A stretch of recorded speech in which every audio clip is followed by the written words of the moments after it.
ఈ 9వ నెల మొదటి ప్రభు దినములో అంట 8 నెలలు 25 సంవత్సరంలో 8 నెలలు ప్రభు కృపలో కాపాడి మరొక 4 నెలలు ఉంటుండగా ఈ కాలం అంతా కూడా దేవుడు మనకు తోడుగా ఉండి నడిపించినట్లుగా నిత్యము మనం జ్ఞాపకం చేసుకోవాలి. ఎందుకంటే అనుదినము ఆయన్ని పఠించడం మంచిది.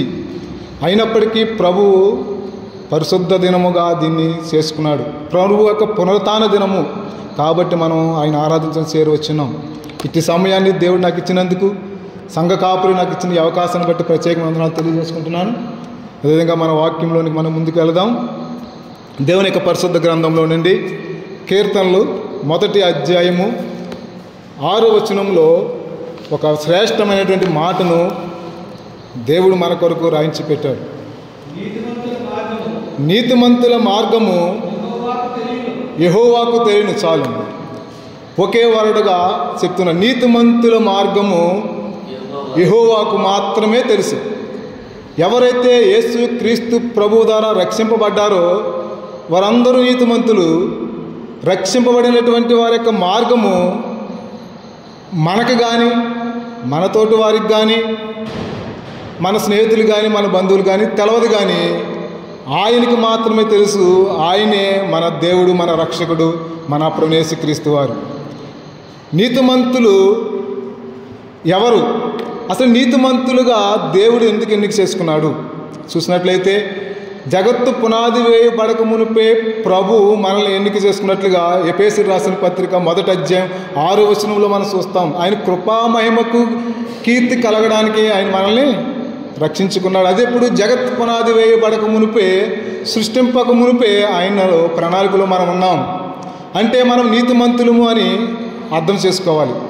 మరి నీతిమంతులకి కష్టాలు వస్తాయా? ఒక ప్రశ్న వేసుకోవాలి.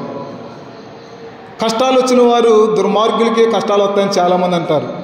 దుర్మార్గులకి, నీతిమంతులకి సూర్యుడు ఉదయిస్తున్నాడు, వర్షం పడుతుంది, మంచు పడుతుంది, అందరికీ పంట పండిస్తున్నాడు దేవుడు. కానీ నీతిమంతుల మార్గం మాత్రం ఆయనకి తెలుసు. ఎందుకంటే నీతిమంతుల మీద ఆయన కనుదృష్టి ఉంది.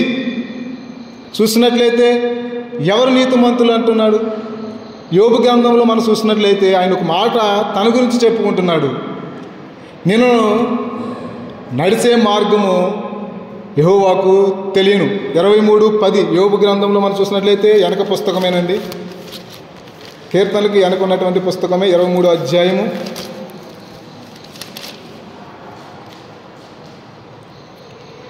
10వ వచనం. నేను నడుచు మార్గం ఆయనకు తెలియను, ఆయనను శోధించిన తరువాత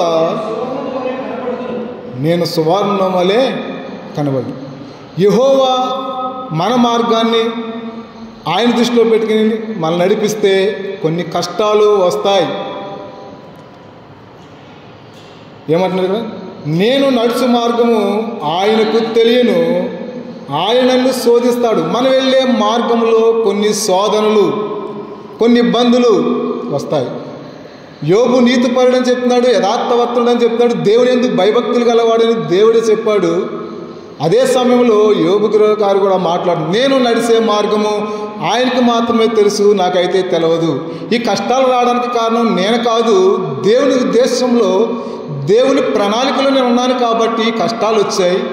ఈ కష్టకాలంలో నేను శోధింపబడిన తర్వాత సువర్ణం వలె నేను అవుతాను అని తనకు తానుగా సాక్ష్యం చెప్పుకుంటూ దేవుణ్ణి ఘనపరుస్తూ ఉన్నాడు.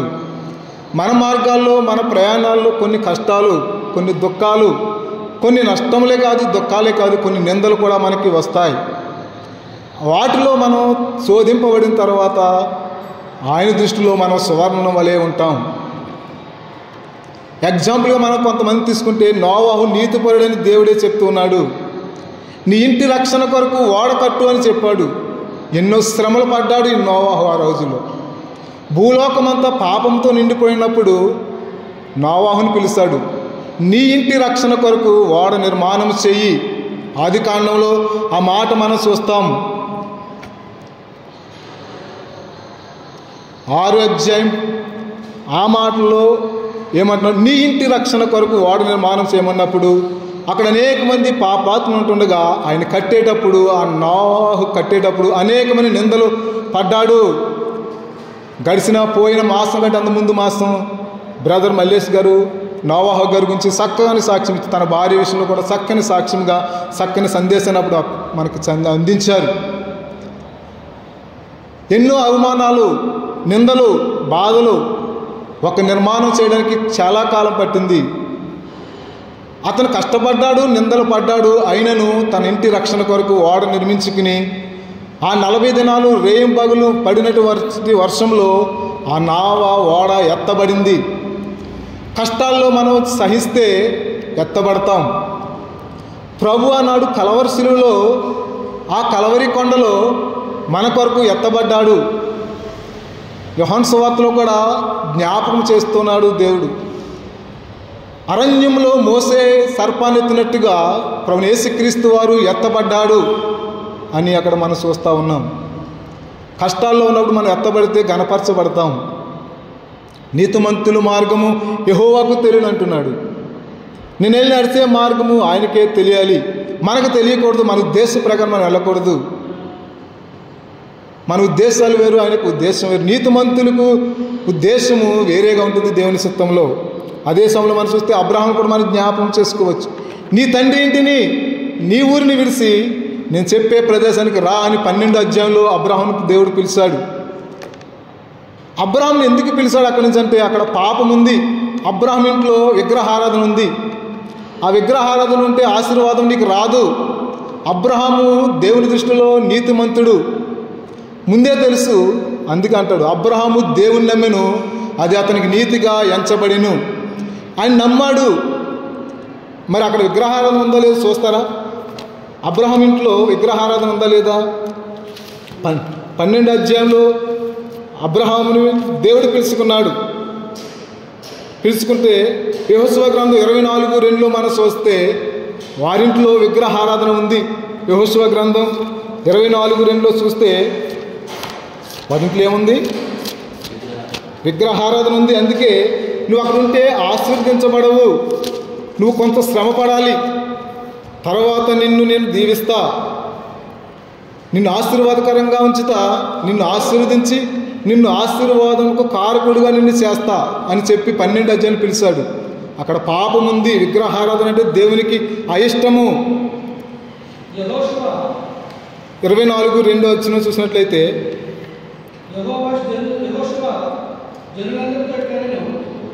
యెహోషువ గ్రంథం 24:2 చూసినట్లయితే ఇజ్రాయేలు, యెహోషువ గ్రంథం 24:2 చదవండి.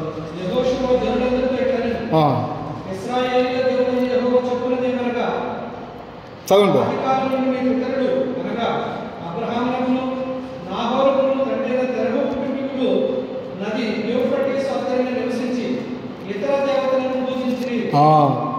వారు ఇతర దేవతలు పూజిస్తూ ఉంటే అబ్రహాముకి ఆశీర్వాదం రాదు.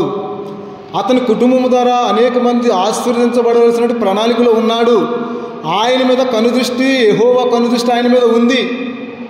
కాబట్టి నువ్వు ఆ ప్రాంతంలో, ఆ దేశంలో ఉండడానికి వీలేదు. కొన్ని చోట్ల మనకి శాపము, నష్టము వస్తుంటే దేవుడు ఆ స్థలం నుంచి మనల్ని మారుస్తాడు.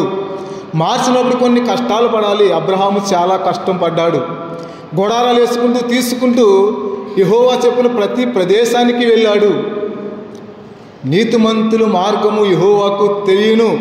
ఆయన చెప్పిన ప్రతి స్థలములో కొంత కష్టం ఉన్నప్పటికీ అది మనకు దీవెన. అబ్రహాముకు కూడా దీవెన రావాలి.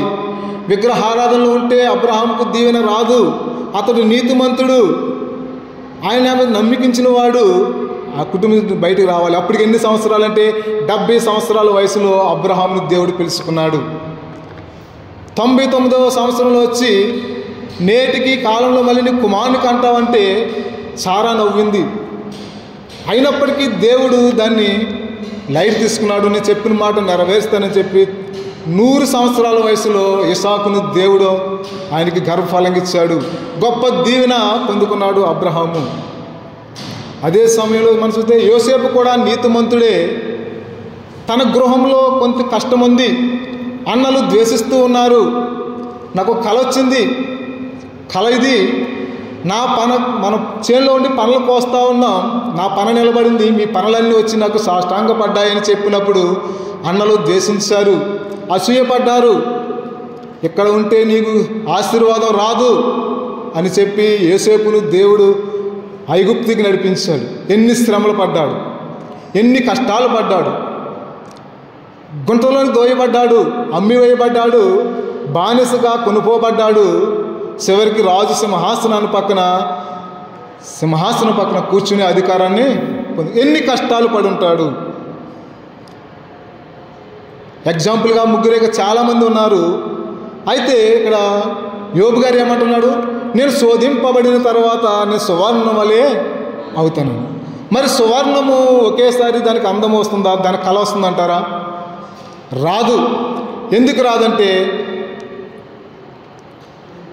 పేతురు గారు రాసినటువంటి మొదటి పత్రికలో 1వ అధ్యాయం 7వ వచనం మనం చూసినట్లయితే అక్కడ యోబు గారు పోలిక చేసుకున్నాడు. నేను నడిచే మార్గం ఆయనకి తెలియను, నేను శోధింపబడిన తర్వాత నేను సువర్ణ వలె మారుతా. మరి మనము సువర్ణ వలె మారాలంటే, అబ్రహాము వలె దీవించబడాలి అంటే, నోవాహు వలె మన కుటుంబం రక్షింపబడాలి అంటే, యోసేపులాగా తన కుటుంబం పోషింపబడాలి అంటే కొన్ని శోధనలు వస్తాయి. పేతురు గారు రాసిన మొదటి పత్రిక 1వ అధ్యాయం 7వ వచనం మనం చూసినట్లయితే, నశించిపోవు సువర్ణము అగ్ని పరీక్ష వలన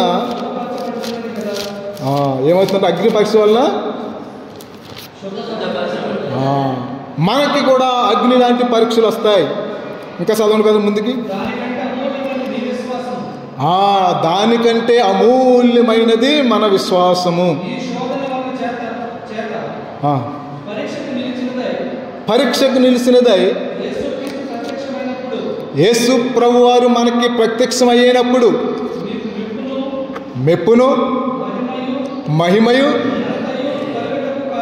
ఘనత కలగడానికి కారణం. ఈ విశ్వాసము మనల్ని సిగ్గుపరచదు. పౌలు గారు రాస్తున్నారు, ఈ విశ్వాసం నన్ను సిగ్గుపరచదు అని చెప్తున్నాడు. ఇక్కడైతే నశించిపోవు సువర్ణము అగ్ని పరీక్ష వలన శుద్ధపరచబడుచున్నది. అదే మాట యోబు గారు పలుకుతున్నాడు. నేను శోధింపబడిన తర్వాత నేను శుద్ధ సువర్ణ వలె అవుతా. నాకు బాధ లేదు, ఎన్ని కష్టాలు వచ్చినా దేవుని నేను విడిచిపెట్టను అంటున్నాడు. అదే సమయంలో విశ్వాసముకు కర్తయు దాన్ని కొనసాగించేవాడిని యేసు వైపు మనం చూస్తూ సాగే సమయంలో కొన్ని కష్టాలు వస్తాయి, కొన్ని నిందలు వస్తాయి, కొన్ని బాధలు వస్తాయి. అదే సమయంలో మనకి మహిమ, ఘనత, మెప్పును ప్రభు ఇవ్వడానికి సిద్ధంగా ఉన్నాడు. అందుకే ఇక్కడ ఏమంటున్నారు, పేతురు గారు రాస్తున్నారు కదా, నశించిపోవు సువర్ణము అగ్ని పరీక్ష వలన శుద్ధపరచబడుచున్నది కదా, దానికంటే అమూల్యమైన మీ విశ్వాసము. బంగారానికి ఎంతో విలువ ఉంది. 10 గ్రాముల బంగారం 1,00,000 రూపాయలు, 1 గ్రాము బంగారం 10,000 రూపాయలు.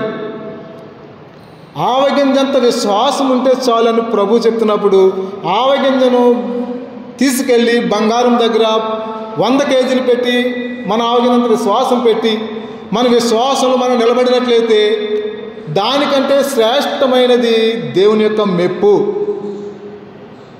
ఆయన ఇచ్చే ఘనత గొప్పది అని ఇక్కడ పేతురు గారు రాస్తూ ఉన్నారు.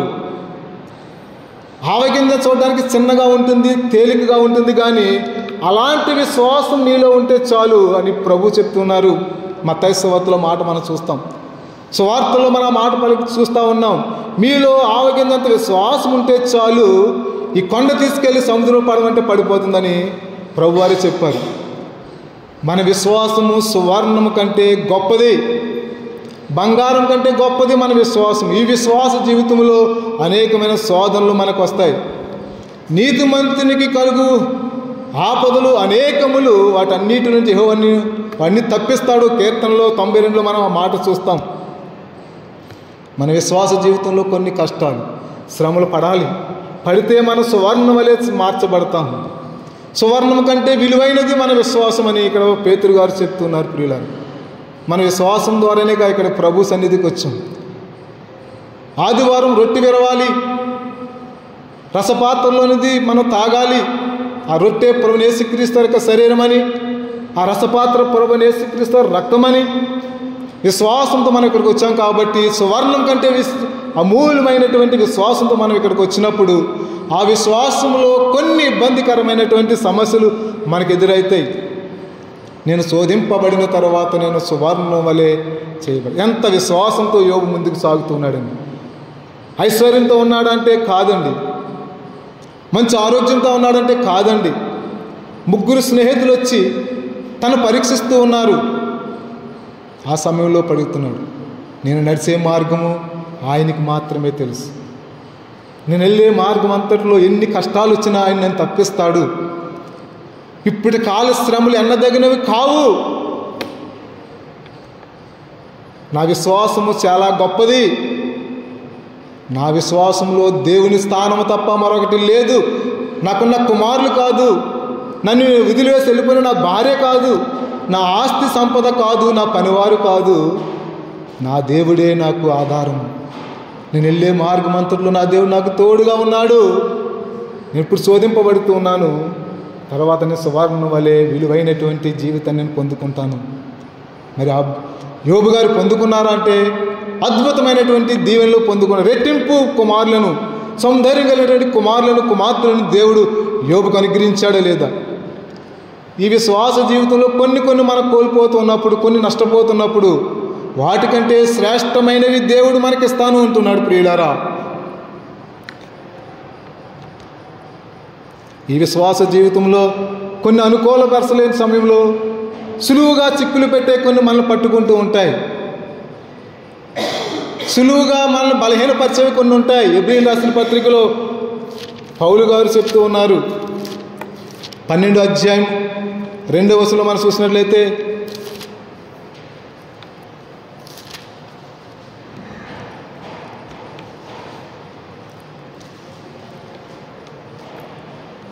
ఎబ్రీయులు రాసిన పత్రిక 12వ అధ్యాయం 2వ వచనం మనం చూసినట్లయితే, 1వ వచనం మనం చూసినట్లయితే, ఎంత గొప్ప సాక్షి సమూహము మేఘము వలె మనలను ఆవరించున్నందున మనము కూడా ప్రతి భారమును సులువుగా చిక్కులు పెట్టు పాపమును విడిచిపెట్టి విశ్వాసమునకు కర్తయు దానిని కొనసాగించువాడునైనా. మనం ఎవరి వైపు చూడాలి? విశ్వాసము మనది. విశ్వాసము గొప్పది. బంగారం కంటే, శుద్ధ సువర్ణం కంటే మన విశ్వాసం గొప్పదని పేతురు గారు చెప్తున్నప్పుడు అదే విశ్వాసాన్ని కోట్ చేస్తూ పౌలు గారు ఎబ్రీ సంఘానికి రాస్తూ ఉన్నారు, విశ్వాసమునకు కర్తయు దాన్ని కొనసాగించువాడునైనా. యేసు వైపు. కొనసాగించేది ఎవరండి? యేసు.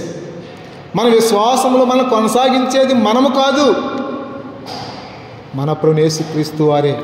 నేను శోధింపబడిన తర్వాత నేను సువర్ణం వలె అవుతానని ఎంత విశ్వాసంతో యోబు నడుస్తూ ఉన్నారు.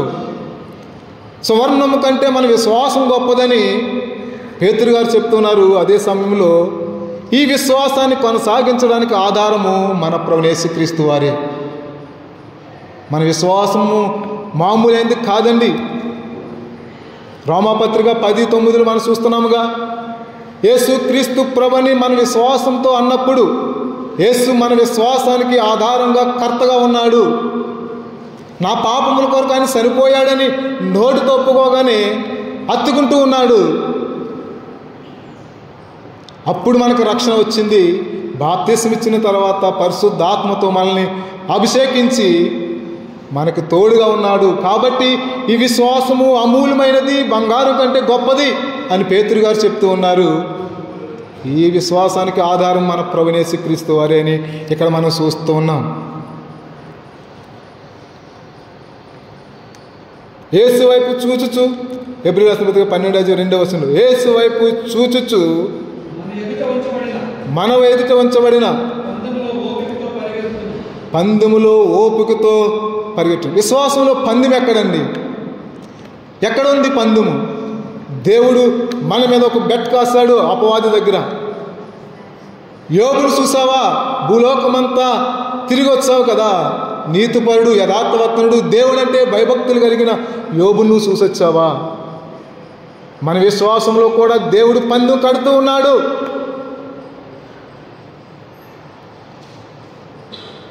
ఈ విశ్వాసము పందెంతో కూడింది. ప్రభువైన యేసుక్రీస్తు వారు మన విషయంలో ఆయన ఒక పందెం కాశాడు అపవాదితో. వాడు సులువుగా చిక్కులు పెడతాడు. వాడు గర్జించు సింహాలే మన మీదకి వస్తాడు. జాగ్రత్తగా ఉండండి అని. ఈ విశ్వాసంలో మనకు కర్త కర్మ ఆయనే ఉండాలి. నేను ఆయనే మనం పెట్టుకుంటే నేను తగ్గవలసి ఉంది, ఆయన హెచ్చవలసి ఉంది చెప్పుకుంటున్నాడు. ఆయన మనం తగ్గించుకోవాలి, ఆయన హెచ్చించాలి.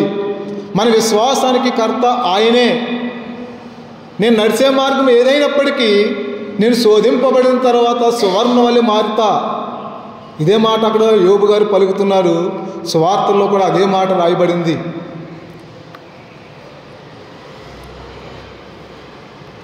ఓపికతో పరిగెత్తుదము, ఆయన తన ఎదుట ఉంచబడిన ఆనందము కొరకై అవమానమును నిర్లక్ష్యపెట్టి సిలువను సహించాడు.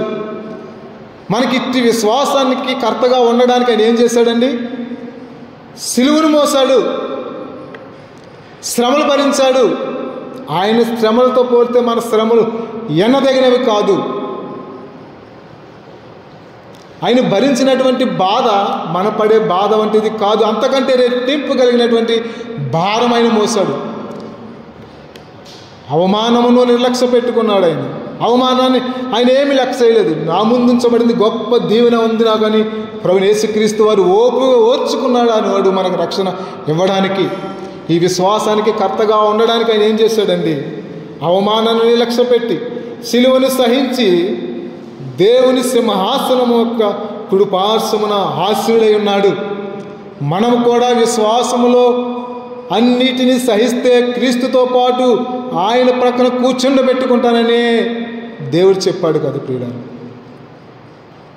ఈ విశ్వాసంలో మనం ముందుకు సాగేటప్పుడు అనేకమైన మనకు కలుగుతూ ఉంటాయి. అందుకే కీర్తనలు 14:19 అంటాడు, నీతిమంతునికి కలుగు ఆపదలు అనేకములు, వాటన్నిటిలో నుండి యెహోవా వాణ్ణి విడిపించును. 34:19. ఎవరు నీతిమంతులు అన్నారు ఇందాక? 8వ అధ్యాయం రోమీయులకు రాసిన పత్రిక 8వ అధ్యాయంలో మనం చూసినట్లయితే ఎవరిని ముందు ఆయన నిర్ణయించుకున్నాడో కీర్తనలు మనం 34:19 చూసిన మాటకు జోడించుకుంటే రోమాపత్రిక 8వ అధ్యాయంలో మనం చూసినట్లయితే ఎవరు మరి నీతిమంతులు?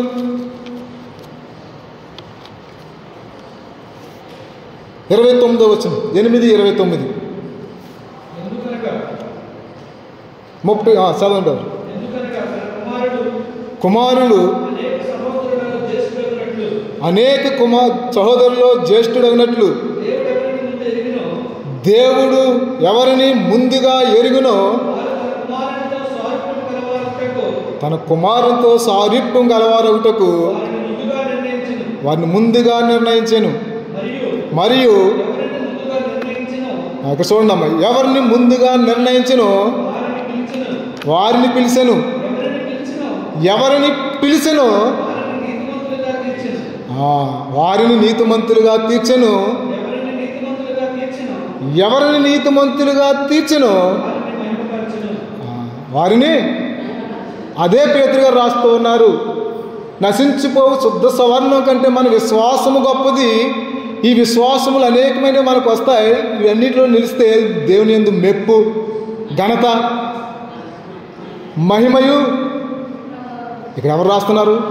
పేతురు గారు రాస్తున్నారు. రోమాపత్రిక పౌలు గారు రాస్తున్నారు. పేతురు గారు ఇదే మాట రాస్తున్నారు. ముందుగా ఎవరు నిర్ణయించుకున్నాడు అని పిలుచుకున్నాడు. యోసేపుని అలాగ పిలుచుకున్నాడు, అబ్రహాంని పిలుచుకున్నాడు, నోవాహుని పిలుచుకున్నాడు. వారందరూ నీతిమంతులుగా తీర్చబడ్డారు. ఆయన దృష్టిలో నీతిమంతులుగా ముందుగానే దేవుడు నిర్ణయించుకున్నాడు. మనము కూడా గొప్ప విశ్వాసం, మన విశ్వాసం గొప్పది. మనము గొప్పవారు అంటే యేసు ప్రభు మన విశ్వాసానికి కర్తగా ఉన్నప్పుడే. నేను చేసిన నీతి క్రియను మనం చెప్పుకోవడానికి వేరు లేదు. నీతిమంతుడు లేడు, ఒక్కడును లేడు. రోమాపత్రిక 3వ అధ్యాయంలో చెప్తూ ఉన్నాడు. ఇదే పౌలు గారు రోమాపత్రిక 3వ అధ్యాయం చెప్తున్నారు. నీతిమంతుడు లేడు, ఒకడును లేడు. అందరూ పాపము చేసి దేవుడి గురించి మహిమను పొందుకోలేకపోతున్నారు. నీతిమంతునికి కలిగి ఆపదలు అనేకములు. 34:12 మనం చూస్తున్నాము కదా కీర్తనలో. పిలుచుకున్నాడు కాబట్టి కొన్ని శ్రమలు పడాలి, కొన్ని ఇబ్బందులు పడాలి. యేసు ప్రభు వారు దేవునితో సమానంగా ఉండటం విడిచిపెట్టకూడని భాగ్యమని ఎంచుకొనక ఆ సింహాసనం విడిచిపెట్టి ఈ లోకానికి వస్తే మెప్పు వచ్చిందా, ఘనత వచ్చిందా? ఆయనకి శ్రమలు పడ్డాడు, నిందలు పడ్డాడు, ఉమ్మివేతలు సహించాడు. చివరకు ముసుగు వేసి పిడిగుద్దులు గుద్దారండి. ఎందుకొరకు? నీ కొరకు, నా కొరకు, మనందరి కొరకే కదా. కానీ మన విశ్వాసము మన కొరకే. నీ విశ్వాసము నీ కొరకే, నా విశ్వాసము నా కొరకే. ఆ విశ్వాసానికి ఎవరు ఉండాలి కర్తగా? మనలో ఉన్న విశ్వాసానికి కర్త ఎవరై ఉండాలి? పౌలు గారు చెప్తున్నట్టుగా యేసు ప్రభు అయి ఉండాలి. మన స్వలాభము, మన సొంత లాభం కొరకు విశ్వాసం కాదు, కానీ ప్రభువు ఇచ్చే మెప్పు గొప్పది, బంగారం కంటే గొప్పది. కాబట్టి నీతిమంతులకి అనేకమైన శ్రమలు వస్తాయి. ఆ శ్రమలు సహించాలి. నీతిమంతుని కలుగు ఆపదలు అనేకములు. అదే సమయంలో కీర్తనకారుడు చెప్తాడు, నీతిమంతులు ఖర్జూర చెట్టు వలె మొవ్వు వేస్తారు. ఎందుకు వేస్తారంటే, నా తండ్రి వ్యవసాయకుడు. యేసుప్రభు వారు యోహాను సువార్త 14:15 చెప్తున్నాడు, నా తండ్రి వ్యవసాయకుడు కాబట్టి నా తండ్రి దృష్టి ఉంచితే వారు ఫలిస్తారు.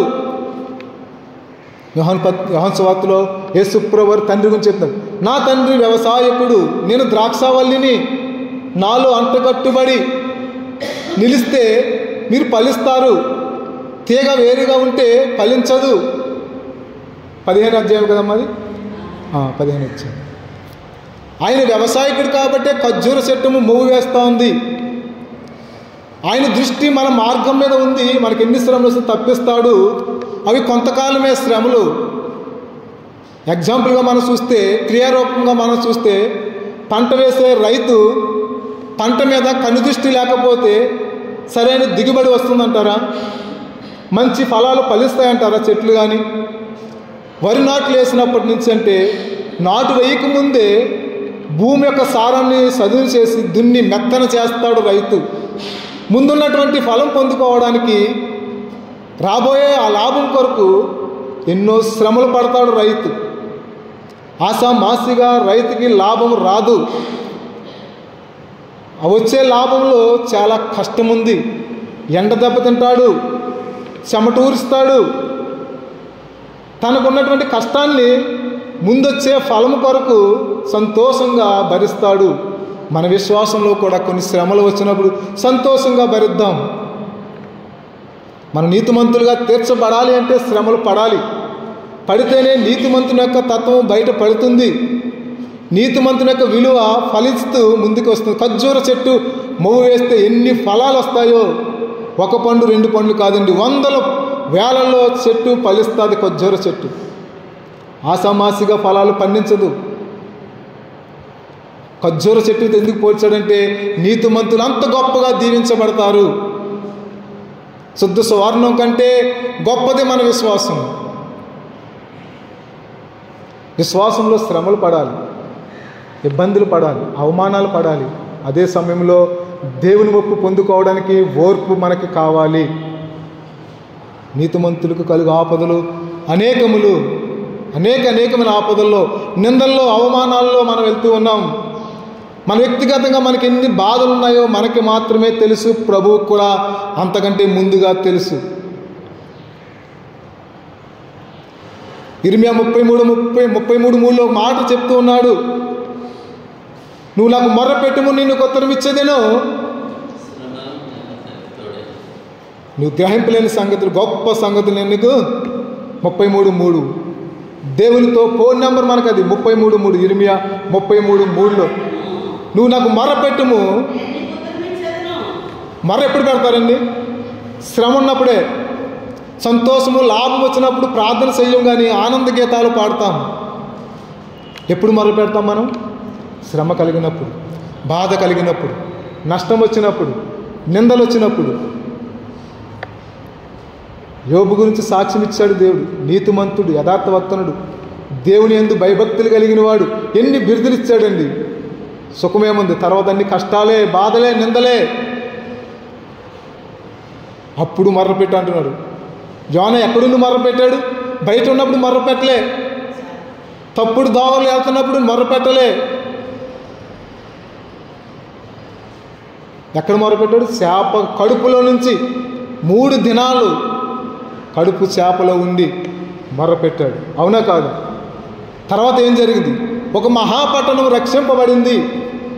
మనం మొరపెడితే అద్భుత ఆశ్చర్య కార్యాలు సరిచూస్తాము. అందుకే ఇర్మియా 33:3లో దేవుడు స్పష్టంగా రాయించాడు. చదవమది. నాకు మొరపెట్టుము, నీకు నేను ఉత్తరం ఇచ్చేదిను,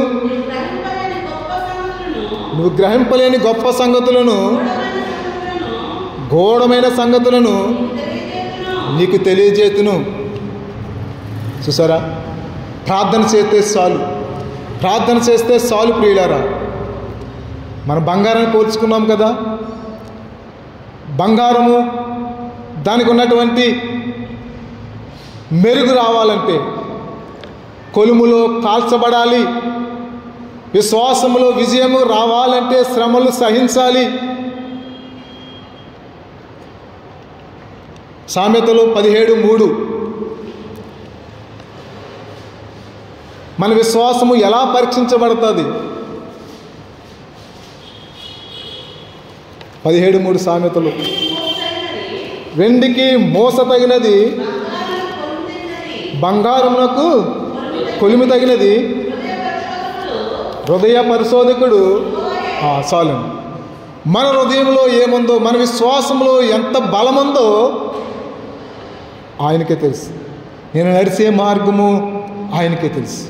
మన హృదయంలో విశ్వాసము ఎంత ఉందో ఎవరికి తెలుసండి? సరిపోయిందా?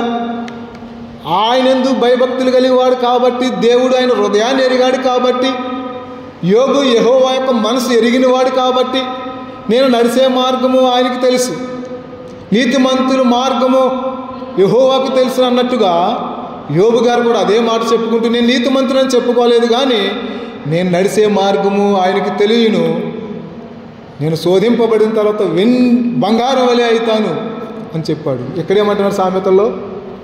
వెండికి మోస తగినది, బంగారమునకు కొలిమి హృదయ పరిశోధకుడు యెహోవా. ఈ మూడింటికి లింకు. వెండిలో వచ్చినట్టు మెరుపు రావాలంటే మట్టి మోసలో 7 సార్లు అది కడగాలి, వెండిలో కరిగించాలి, గొప్ప వేడిలో దాన్ని కరిగించి దాని వైట్ దాన్ని బయటకు తెస్తాడు కంసాలి. బంగారంలో ఉన్నది కూడా మెరుగు బయట రావాలంటే కొలుములు కాల్చి కాల్చి కాల్చి దాంట్లో ఉన్న మురుకంతా బయటకు తీసిన తర్వాత కంసాలి దాన్ని మెరుగు పెడితే తలతలలాడిపోయి లైటింగ్లో జిగేలు. మన విశ్వాసము కూడా దేవుని ఎదుట అలా ఉండాలి. మన పందెం ఉంది, మన విశ్వాసానికి దేవుడు పందెం కాస్తాడు. మన విశ్వాసంలో ఎక్కడా పడిపోతూ ఉంటాం, సులువుగా చిక్కులు పెడతాయి. విశ్వాసంలో అపవాది సులువుగా చిక్కులు పెట్టే పాపాన్ని మన మీద విసురుతూ ఉంటాడు. ఆ పందెంలో దేవుని మనం గెలిపించాలంటే మన హృదయంలో విశ్వాసం ఎంత దృఢంగా ఉందో ఆయనకి తెలుసు. యోబుని అందుకే దేవుడు గెలిపించాడు, ఉన్నతమైన స్థితిని ఇచ్చాడు. మన విశ్వాసంలో కూడా అదే విధంగా మనం ఉండాలి. అదేంటి ప్రభా, మరి నా విశ్వాసం గొప్పది, నేను చాలా మంచోని, మరి అబద్ధికులు మోసగాళ్ళు అందరూ ధనవంతులు అయిపోతూ ఉన్నారు, మరి నేనెందుకు ధనవంతులు కాలేకపోతున్నాను? కీర్తనలో చూసినట్లయితే 37:16. ఒకవేళ ధనవంతులు చూసి మనం వ్యసన పడకూడదు. వ్యసన పడితే దేవుడు సిగ్గుపడతాడు. నీతిమంతునికి కలిగినది కొంచెమైనను బహుమంది భక్తిహీనులకున్న, నీతిమంతులైనటువంటి మనకి ఈ లోకంలో ధనము కొద్దిగానే ఉంది కానీ ఆయన ఆర్భాటముతోనూ దేవుని బోరతోనూ ప్రధాన దూత శబ్దంతో దిగొచ్చినప్పుడు ఉన్నటువంటి మహిమ ఈ ధనంతో సరిపోయేది కాదు. అందుకే దేవుడు అన్నాడు, ఇక్కడ మీరు ధనము సమకూర్చుకోవడానికి మీరు ప్రయాసపడవద్దు, పరలోకంలోని ధనము సమకూర్చుకోవడానికి మీరు ప్రయాసపడండి. ఇక్కడ దొంగ వచ్చి నీ ధనాన్ని దొంగిలిస్తాడు, మన ఆస్తిని కాజేస్తారు. చిమ్మట పడుతుంది ఇక్కడైతే, కానీ అక్కడ చిమ్మట పట్టదు. దొంగరాడు నిత్యము బంగారమయమైనటువంటి రాజ మార్గాల్లో మనం నడుస్తాం. ఏ బంగారం అయితే పోల్చుకున్నాడో విశ్వాసానికి, అటువంటి బంగారపు వీధుల్లో మనం నడుస్తాం. అది గొప్ప మెప్పు, గొప్ప మహిమ. అది నీతిమంతులకే మాత్రమే దక్కేది. వాళ్ళు నీతిమంతులే మాత్రమే. ఇక్కడ కొద్దిగా ఉన్న బహుమంది బుద్ధిలకు ఉన్నటువంటి బహు సంపద కంటే మన విశ్వాసం గొప్పది. అదే సమయంలో మనకున్న ధనము కొద్దైనది అయినప్పటికీ అది చాలా గొప్పది, శ్రేష్టమైనది. అందుకే యేసుప్రభు వారు చెప్తూ ఉన్నారు, ధనవంతుడు దేవుని రాజ్యంలో ప్రవేశించట కంటే సూది బెజ్జంలో ఒంటి దూరట సులభము. మరి ఇలాగైతే ఎవడు ప్రభువా పరలోకంలో దేవుడి దగ్గరికి చేరేదని శిష్యులు అడిగినప్పుడు, ఇది మనుషులకి అసాధ్యము, కానీ హృదయ పరిశోధకుడు యెహోవా ఉన్నాడే, ఆయనకి మాత్రము సాధ్యము. మన హృదయాన్ని పరిశోధించి మన విశ్వాసంలో మనం దేవుని ఎదుట మెప్పు పొందుకుంటే ఆయన తీసుకెళ్తాడు. గొప్ప మెప్పుని మనకి ఇస్తానంటున్నాడు దేవుడు. అదే సమయంలో ధనం భక్తిహీనులకు బహు సమృద్ధి ఉంది. అదే సమయంలో ధనం కలిగిన వారు కూడా ఉన్నారు. సామెతల గ్రంథము 15వ అధ్యాయం 6వ వచనంలో 15:6 నీతిమంతుని ఇల్లు గొప్ప ధననిధి, భక్తిహీనులకు వచ్చుబడి అది శ్రమలకు కారణం. ఈ లోకంలో భక్తిహీనులకు ఉన్న ధనాన్ని చూసి వ్యసన పడితే యుగయుగాలు నశించిపోయే కాలంలో శ్రమల్లో వాళ్ళు పడతారు. మనం బంగారు వీధుల్లో ఉంటాం, అక్కడ గొప్ప మెప్పు. నీతిమంతుని కలిగినది కొంచెమైనను, బహుమంది భక్తులకు ఉన్న ధనము వ్యర్థము. అదే సమయంలో నీతిమంతునికి ఇల్లు గొప్ప ధననిధి. మనం నీతిమంతులుగా ఉంటే మన ఇల్లు గొప్ప ధననిధి. అదేమంటున్నాడు, భక్తి ఇల్లు కలిగి వచ్చిబడి. ఈ లోకంలో వాళ్ళు ధనం సంపాదించుకుంటారు, బంగారం కొనుక్కుంటారు, అనేకమైన విలాసవంతమైన జీవితం జీవిస్తారు, కానీ అది ఎక్కడికి వెళ్తారు? వాళ్ళు శ్రమల్లో పడతారు, అగ్ని ఆరిన పురుగు సావని స్థితిలో పడతారు. దేవునికి స్తోత్రం. మనమైతే యేసుక్రీస్తు ప్రభువుగా అంగీకరించిన నేను, నువ్వు, మనందరము గొప్ప ధననిధి కలిగినటువంటి దేవుని గృహంలోనికి వెళ్తాం. నా తండ్రి అంటే అనేక నివాసముల కలవు, లేని నేను మీతో చెప్పుదును. యోహాను సువార్తలో యేసు ప్రభు వారు చెప్తున్నారు, నేను మీకు స్థలము సిద్ధపరచ వెళ్ళుచున్నాను. నేనుండు స్థలంలో మీరుండులాగా స్థలము సిద్ధపరిచి నేను మరలా వచ్చి మిమ్మల్ని నాతో పాటు ఉండడానికి నేను తీసుకెళ్తా. భక్తిని తీసుకెళ్తానని దేవుడు చెప్పడం లేదు. వారి శ్రమలు ఉన్నాయి, శ్రమల్లో పడతారు, వారు నిత్య నరకంలో పడతారు అని చెప్తూ ఉన్నాడు ప్రియులారా. కాబట్టి ఈ లోకంలో మనం విశ్వాసంలో శ్రమలు కలిగినప్పుడు, ఇబ్బందులు కలిగినప్పుడు చాలా ఓర్పు కలిగి ఉంటే, నీతిమంతుని ఇల్లు గొప్ప ధననిధి. నీతిమంతులు మార్గము ఆయనకి తెలుసు. నీతిమంతులు ఖర్జూర చెట్టు వల్ల మొవ్వు వేస్తారు. చెట్టు మొవ్వు వేయాలంటే ఎండ భరించాలి, నీళ్ళు లేకపోతే కొన్నాళ్ళు సహించాలి, వర్షం కొరకు ఎదురు చూడాలి, మంచుని సహించాలి, చీకటిలో ఉండాలి, వెలుగులో ఉండాలి. తర్వాతే దాని ఫలము ఫలిస్తుంది, అది దీవెనకరమైనది. నీతిమంతులు కూడా శ్రమలు వస్తాయి. సులువుగా చిక్కులు పెట్టి పాపంలో మనం పడకుండా విశ్వాసాన్ని కాపాడుకోవాలి. ఇందాక పౌలు గారు చెప్పారుగా, హెబ్రీ రాసిన పత్రిక 12 అధ్యాయాలు మనం చూసాం కదా. మన విశ్వాసంలో ఎంత మెలకువగా ఉండాలో అక్కడ చెప్తూ ఉన్నాడు పౌలు గారు. ప్రియులారా,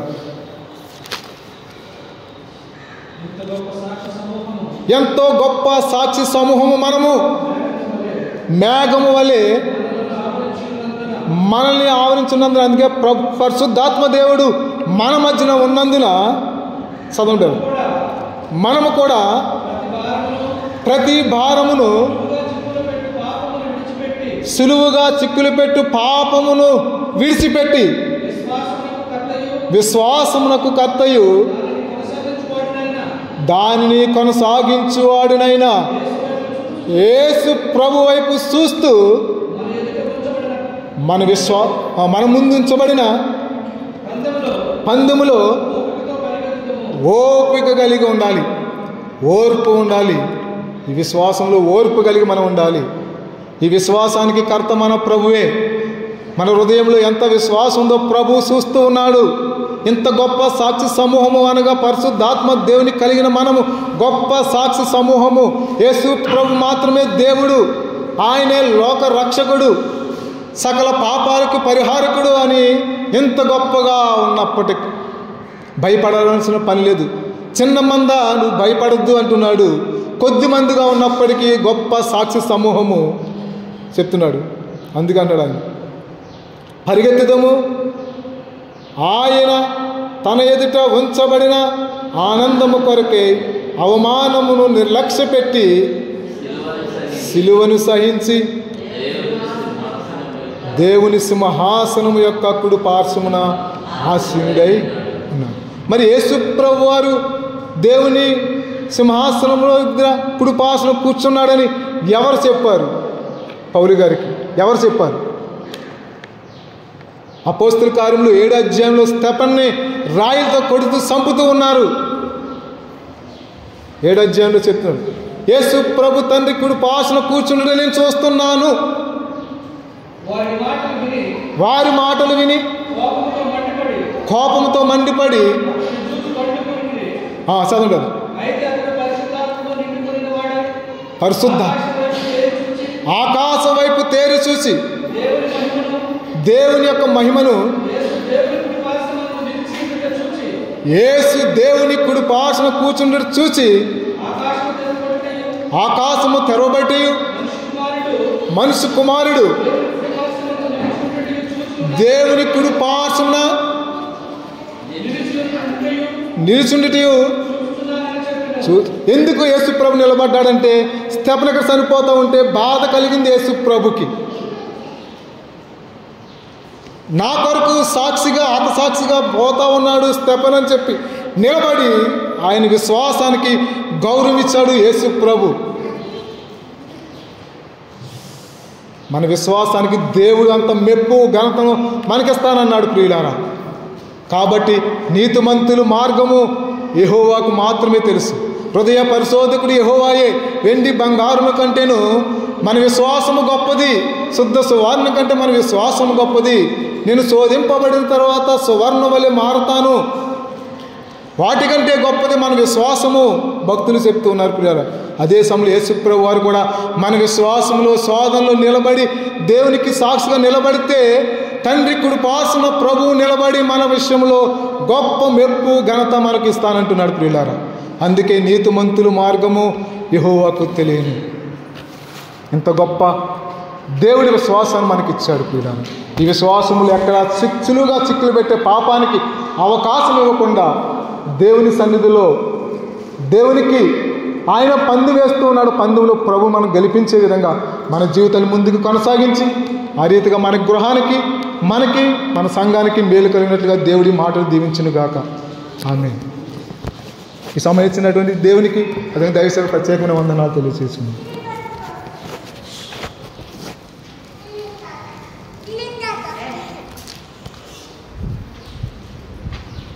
దేవునికి స్తోత్రం చెల్లిస్తున్నాము.